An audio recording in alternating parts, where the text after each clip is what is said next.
Good day, this is your buddy Jim. Welcome to Slop in the Shop.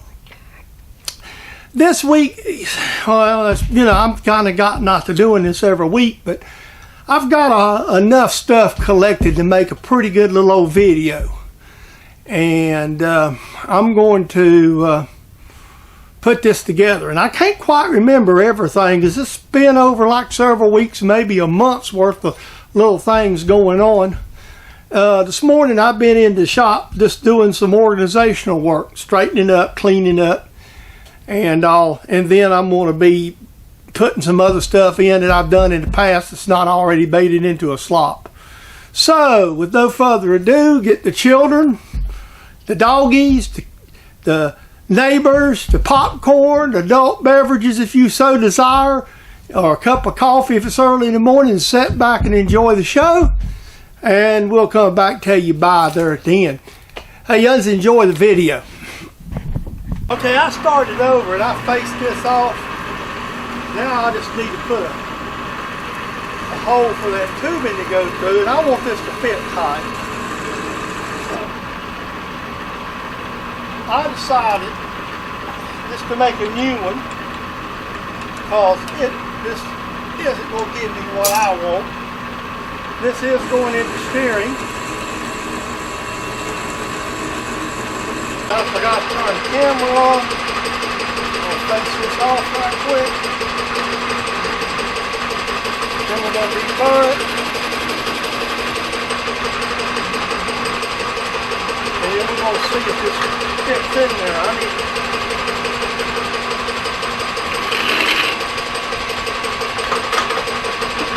Well, this is a kind of a racing update to go along with some other stuff. Right there's a race car stripped down. Most of all the body panels are off. A little bit of damage here in the front. We'll replace a bar when we redo these bars. So that's kind of what we'll be doing this winter. We just brought it in, set it around. This just give you a good look at what the car actually looks like without a body on it. I did do some work. If you see up here where this little grayer, somebody who had this car before we did actually had their roof mounted and drilled holes in the halo bar. And so what I ended up doing the other day was taking a wire welder and just hitting them spots, filling them up. And try to get some strength back, plus not let moisture get in. So this is what the car looks like with no dress on. Naked, as they say. Well, it's not completely naked because we got some boxing, which the boxing's got to be worked on a bit too. So we'll kind of work on it, pull it up. So that be where we at. Okay, I'm working on my toolbox organization. I've got some mess. This is the drawer I keep my screwdrivers in for my Harbor Freight box. Here is a tore spot. Something stuck to this liner, so I'm making a new liner for the drawer, and this is actually a yoga mat. Now you can get them in different colors. I went and bought a whole bunch of them a while back because our pet Dallas was having some issues, and we had to have them to keep from him hurting himself. So what I'm doing now is kind of getting this together and fixing my drawer. I had to cut me a new liner, so I'm using a piece of this yoga mat. This is what I like to use. I have used, if you see my other toolboxes, I have carpet in them, the ones that I use for my machinist tools. This also makes a good mat to lay on the ground with if you got to do outside work on a car or something. I've got some in my shop that's dirty. Sometimes I use them for knee pads too. We just put them in the toolboxes and race with them because it's just a thin, but it just for enough protection. I'm not sure that tucked, so I'm going to do this again. But this is my screwdriver organization. Hopefully this will work and stay somewhat straight. But it was in a mess, so there we go. Yes, I said I had literally the same problem with the plier drawer, so it's next on the hit list. Yeah, I'm not doing the whole toolbox. But these pliers, I've got everything else in pretty good order. I'll kind of show you here in a few minutes. A lot of times in my videos you'll see this toolbox will be moved. We're going to move it into the race shop eventually. Now, I'm not a person, it could use a good wipe down, but I'm not a person who wipe much toolboxes. You've seen my machinist boxes, so you really hadn't seen my hand toolbox. And like a lot of hobbyists, you collect stuff over the years. So on the top of my box is all my sockets, or most of my sockets that I use. I mean, there's some scattered. They're in little rails where I can kind of halfway find them. There's some odd stuff. I've got a few other things stowed in here I don't probably need. This is a set of hex bits I keep up here. So that's what I keep in the top. Basically metrics and standards right there. This is kind of a, I'm not going to say a junk drawer. This is a meter drawer. So I've got a bunch of them. And right beside of it is the oddball tool drawer. This is weird pliers, weird scrapers, brake tools, stuff like that. Seal pullers, propane torch. This is my Allen wrench junk drawer. Most of my Allen wrenches I keep, and there's some punches. It's just a punch drawer. This thing's not really good and organized, but there's not much you can do with it. This is my ratchet and socket drawer. I've got this one done pretty decent, I think, for what I work with. This is all my ratchets and extensions is in this.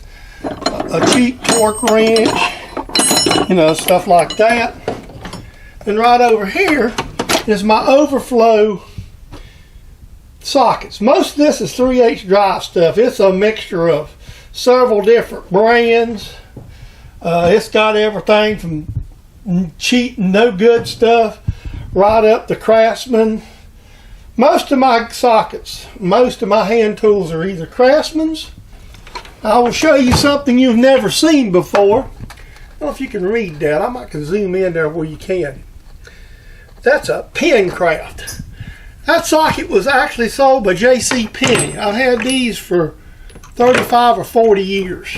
I bought them when I was about 18. This is my other hammer drawer, and I see the liner's pulled up in it.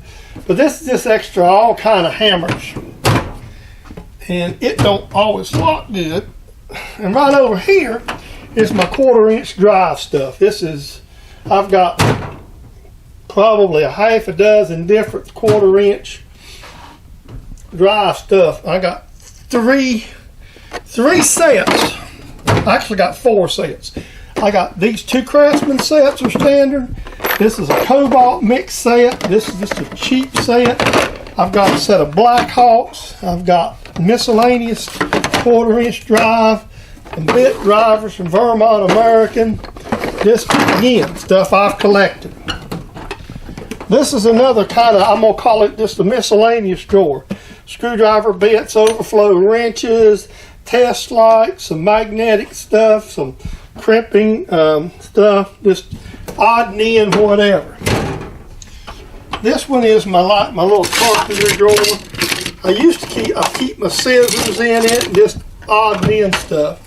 And then right below it, I need to move my tape measures up here actually, because I really need to keep the tape measures in this drawer.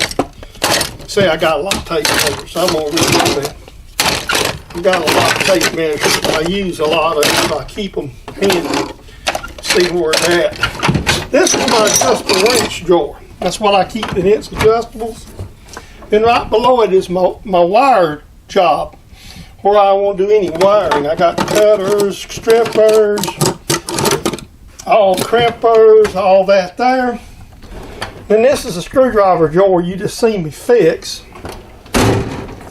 Right beside the screwdriver drawer, this is a miscellaneous torques, bits, just a miscellaneous tool drawer.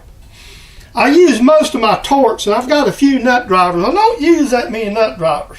I really don't even have a whole set of nut drivers. I hardly use them. Picks. This is basically cutting tools, sheet metal tools, safety wire tires. There's a couple of snap ring tools in that one. This is the plier drawer I just finished. And then right below the plier drawer is my standard, one of my standard wrench drawers. I've got several different. This is basically up to 15/16 or some of them maybe up to an inch. And I've got them on trays, and I've got them in here like that. We done seen the wire drawer. This is another miscellaneous scrapers, whatnot. Below it is pot wrench stuff. And then below it is knee pads. What's in that bottom box? Can't remember. And this is a couple of power tools. Corded power tools. I may eventually put these in holders and free that drawer up. Then here is miscellaneous metric wrenches, miscellaneous standard wrenches, and line wrenches. Then down here is plumbing tools, basically tacks, and there's a pull thing to pull wires, or maybe a coping saw. It's just another miscellaneous drawer. And then this drawer is my miscellaneous large standard wrenches. These are just stuff that won't fit in organization. They just lay here where I can find them if I need them. This is my metrics. This is the metrics I've got sets of. I put together. Most everything in here is all metric. And the bottom drawer here is more power tools. Corded power tools, air tools, another drill. Actually, when I moved here, I had the Craftsman Impact, and then I bought the Cobalt was here. So I put all that. So that's my toolbox. Okay, I hope you enjoyed it. I put a lot of different stuff together for you, and I hope it was something to just kind of show you we're still kicking around here. I haven't had any big projects, so I haven't really had much project video. I've got one or two little ideas kicking around I need to be doing, so I might do them this week and see if we can make a video out of it. So without that being said, I hope you enjoyed today's video. This is a copyright production of James Dedman Saw Logs Plastic Hubs. I'm glad you stopped by and paid a visit in my humble shop today with me. I hope you enjoyed what I give you to look at. So until that next video, I get a chance to put you something together. We'll just see you then. If I don't make a video between now and Christmas, Merry Christmas to everybody. Y'all have a Happy New Year. We'll talk to you later. Take care.